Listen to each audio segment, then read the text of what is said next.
Have you ever been to an all-you-can-eat buffet? There are so many choices, and I have a hard time choosing.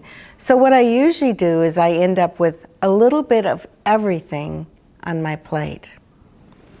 All-you-can-eat buffets are a lot like classroom shelves.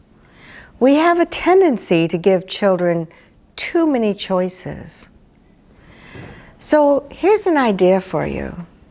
Why don't you see if you can limit the number of choices that you put on a shelf?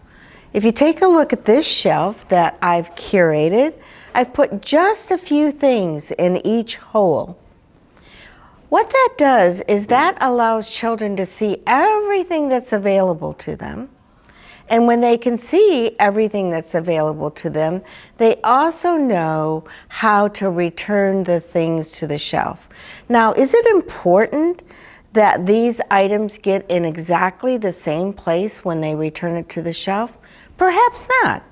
Perhaps what might be really fun to do and might help children with self-management skills would be to let them decide how to return it to the shelf and where to put it.